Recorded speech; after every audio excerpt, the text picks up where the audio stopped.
There was never black people at my schools, but it was definitely in elementary school because just everybody treats you as other. Yeah. Like you're other, you're black, you're dirty, you smell bad. And you already know what time it is, man. That's Straight Lace No Chase San Diego edition. But I got a special guest, man, that just had to be tiptoeing through the world, man, and pulled up to the city of San Diego, that's better known as Dago, where they eat rolled tacos, right? So he is I, now it's him, man. The play runner, Big Mike, the king of the monsters. And you know, as all wells, I do all my own stunts around this camp, no action, no gimmicks. But let's get right to it, man. Got the homegirl Tianna next to me. What's up, girl? Hey. How you doing? Hey, oh, look, you can put your hair on. Okay. I'm like... Yeah, so you know, we got a connection through me and your mother. I've been knowing her for a while.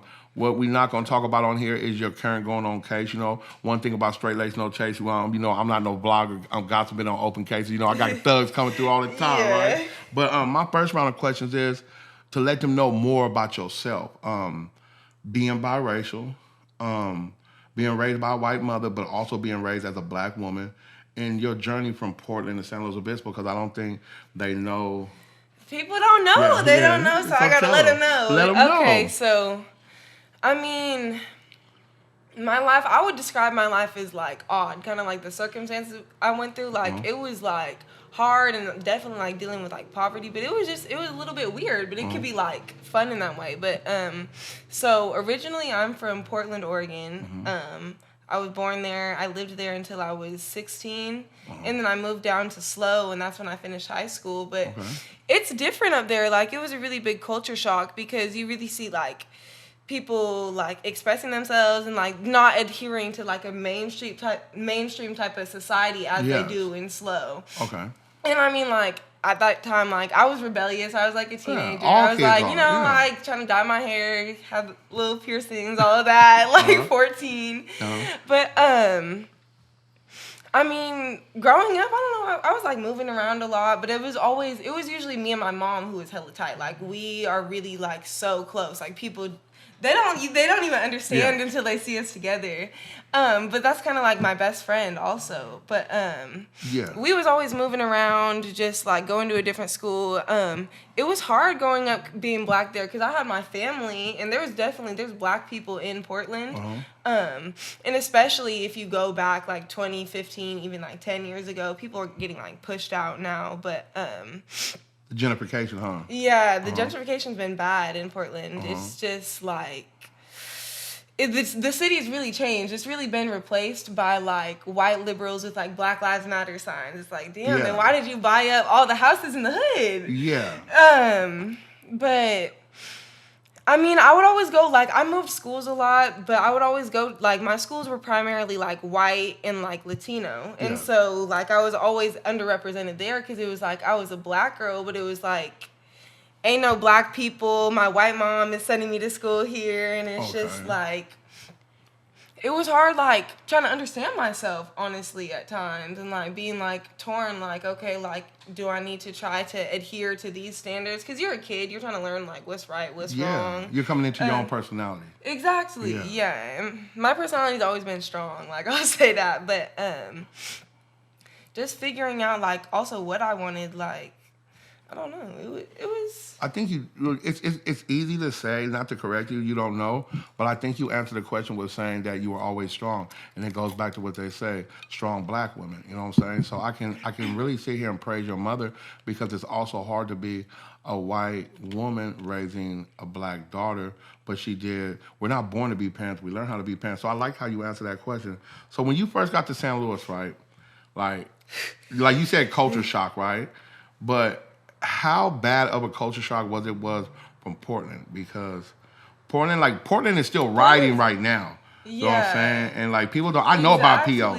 Like I know everything you were saying, right? But PO also has like a bad sex trafficking, a bad drug problem. Drugs are awful there. They're like on 10 because it was really crazy, like knowing kids in high school, like who are like 15 and it's like, oh, like just did like H like last weekend at this party, and it was so normalized. It was like if you weren't doing drugs, you were weird because like that's what everybody was so born into it. Yeah. And it was unhealthy, honestly. Yeah. I was like, damn, I was like, y'all motherfuckers don't see the sun.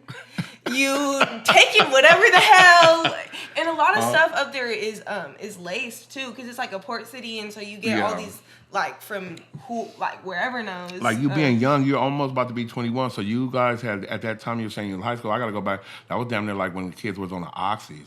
Heavy, you know what I'm saying? Yeah, that's what they. Yeah, the oxys and the perks and like the lean too. Yeah, oh yeah. So the whole opiate addiction. So when you got to St. Louis, did you see a lot of that with the kids, or you just seen more boredom and?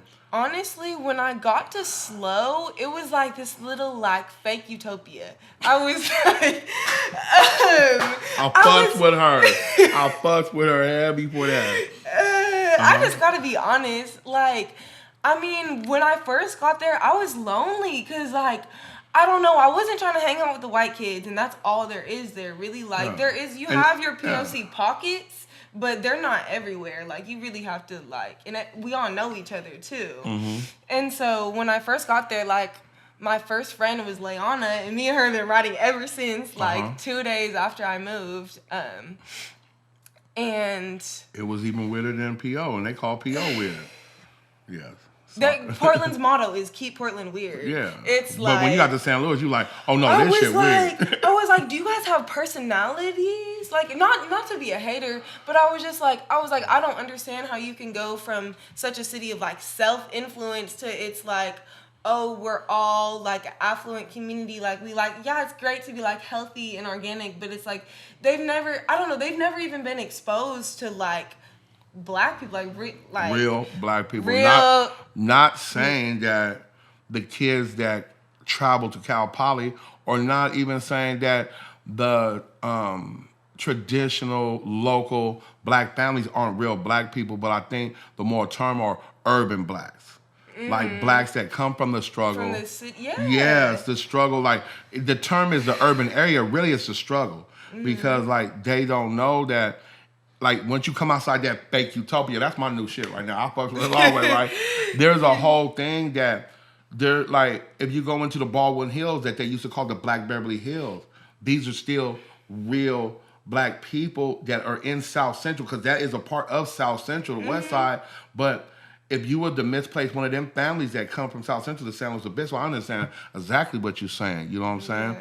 But, like, they're, like... You know what I'm saying? I know some traditional families out there, you know what I'm saying? The Harrises, the Fords, you know what I'm saying? The Adams and the Cooks. These are real blacks, but at the same time... there's only been, like, one black barbershop that got shut down. We don't have nowhere for us to go. And so it's like it takes away from that urban, from that community aspect, because it is such a small town. There ain't no soul food out there. There ain't no fish and fry out there. There is no... what do we have in the black community? You don't have no Caribbean food. There is no diversity in the city. Is how much they want to press diversity up at Cal Poly. There is none, and there will never be no diversity in San Luis Obispo. Exactly, and also diversity, like that term, like a lot of people when they say that, they mean like people of color or people who are not white who assimilate to white culture. And it's like, why would I want diversity when you're really not even, like, you're not hitting where it needs to be? Man, she's sharper than me. This is my show. I might well let her ask me the question. Yeah. No, it's not Next like that. time. No, it's dope, man. You are a very sharp young woman, and I'm really enjoying this interview. We're going to take this little small chronic break, and we'll be right back at you straight like that. Second half of the, like I said, man, we're not even going to speak on the case, right? We're going to revisit that when she win this case. That's all I'm going to say on this thing. So let's get back to your little modeling thing, man. Tell the people about that. How did you even get into modeling? I mean, I started modeling low-key like when I'm like 2017 in SLO, but as a little girl, that was always my dream. I was going to be a model. You used to watch American Top Model with Tyra Banks? Okay. And just like, even like the Victoria's Secret fashion show, because that was big when I was a little girl. I used to always watch those, and I was like, I don't know, I would held them in such high regards. I was like, they're so pretty and they're tall. And I knew I was gonna be tall because my dad is 6'3" and my mom is like 5'6". Oh yeah, you got that gene in you. Yeah, and I was like, okay, I'm gonna be. Okay. Is it still a passion of yours right now as you're relocating? It is. It is a passion of mine. Honestly, I enjoy it because it's like a way that I get to creatively express myself. Especially when I'm like helping out with something like wardrobe or like picking like where we're gonna shoot or something like that, like the background as well, the creative direction. But I don't know. Right now, it has been a trip. My life's been rocky. It's up and down. So since you left San Luis Obispo, right? You know, not to let them know where you relocated to. Have you found more peace of mind and more so reconnecting with the culture you come from and seeing new things? Honestly, yeah, in some ways, definitely. I mean, because I've relocated, but it wasn't stable for like a while. Like, I'm still trying to catch my breath. But I don't know, it's just nice like going outside and you're not like your neighbors are black or like it's just like you walk down the street and I don't know, and I'm not gonna say where I live, but it's just like and none of y'all business. But but it's more cultural. Let's just say it's way more cultural than San Luis Obispo. Yeah, people understand when you just give them like I don't know. It's just different boundaries that people cross and slow. It is a different culture. Yeah, it's a secret society out there. We can get off the slow though. So as you have been relocated, you've been enjoying yourself, girl. It's a breath of fresh air. Yes, honestly, I don't always have to look over my shoulder.